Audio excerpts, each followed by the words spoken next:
I'm here in beautiful Tofino, British Columbia with the refreshed 2025 Cadillac CT5. Tofino is on the northwestern part of Vancouver Island. There's surfing here, gorgeous parks. We are in the Pacific Rim National Park right now.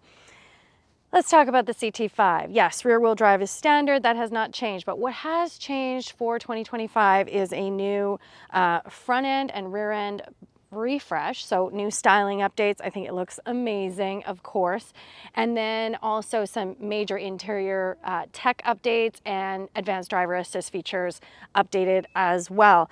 The headlights have this really cool light up sequence when you walk up to the car with the key fob on you, and it just looks really cool. I'll try to capture that in the dark for you guys. Lighting.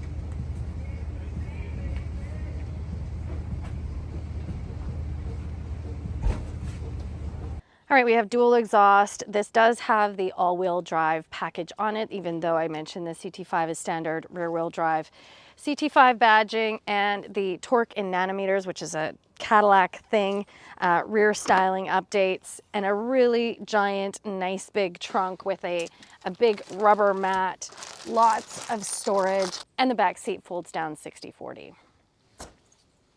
Okay, so new for 2025 is this giant 33-inch piece of glass with our touchscreen and our digital driver display. We even get a little side here where we can change the view on the gauge cluster, which I love. This is nav and then gauges and then clean.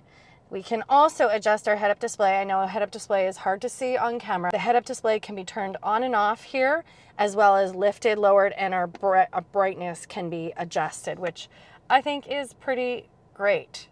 Back to the gauges, I love how clear this is.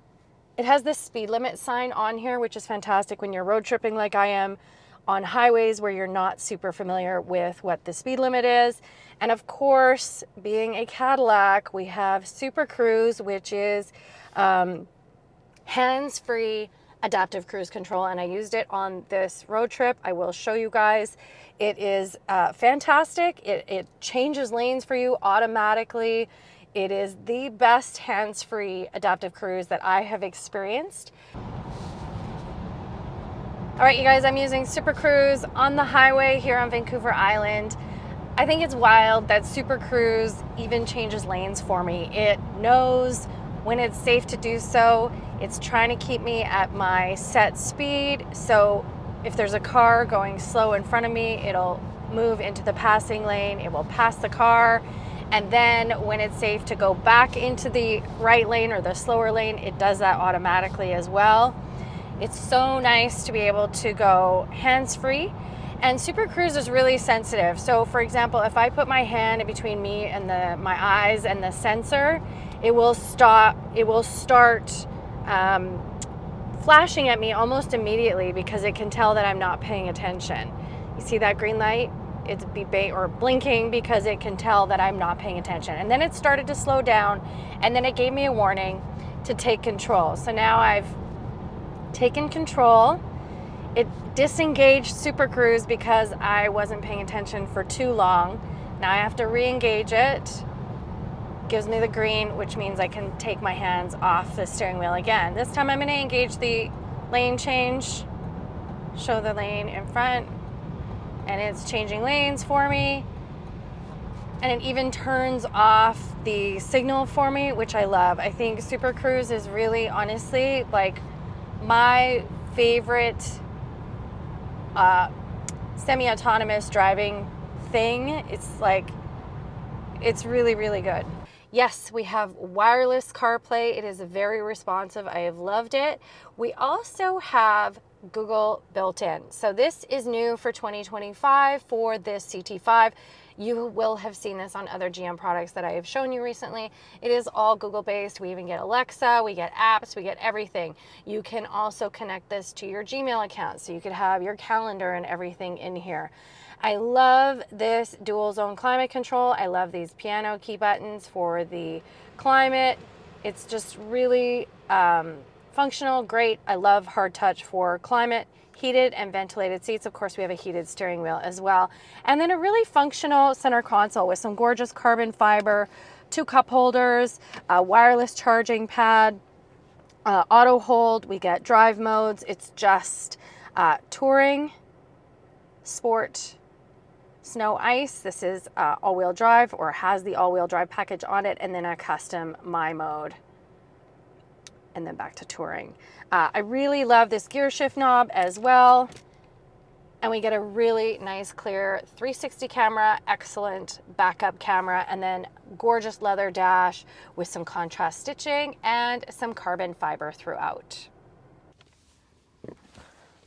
All right, CT5 is, I would say, a full-size sedan. I have tons of room back here, even though this is pretty far back. I'm 5'1". We have a really nice leather interior, 2 cup holders in here, 2 latch for child car seats, USB, a 12-volt, and vents back here. We also get seat back pockets. We have now for 2025 an AKG sound system versus a Bose, which used to be. It's fantastic. I've put it to the test on this road trip. We have carbon fiber trim throughout both front and back. And then I love that this has its own little sunroof in the back seat. The huge hump in the middle here, though, would make it a little uncomfortable for your middle passenger. Let's go for a drive. So I'm on a road trip. I've had the opportunity to drive this for a few hours on Vancouver Island. Beautiful, dynamic drive, gorgeous trees, hills, winding roads. This is the base 2-liter 4-cylinder CT5. Did not change for 2025. 237 horsepower, 258 pound-feet of torque, and it is a 10-speed automatic transmission. If performance is your priority, I would go up to the V or the V Blackwing, and I would love the opportunity to drive those at some point. But this has been a fantastic road trip, comfortable, dynamic driving sedan, and perfect for 2 people on a Vancouver Island drive. So what do you think of the updates for the CT5 for 2025? And are you choosing this over another luxury sedan like a BMW or a Mercedes? What say you? Please leave me a question or a comment. I want to hear what you think. So the CT5 is around $48,000 US. This one is a Canadian spec with a red decal package. Some of the stickers you saw on the outside, red accents on the wheels. It also has the all-wheel drive package, which is valued at 2,200 Canadian. It also has the tech package on it and this black leather interior, which is a $1,700 option. So as spec, this one is $68,624 Canadian. Again, let me know what you think. We'll see you guys soon.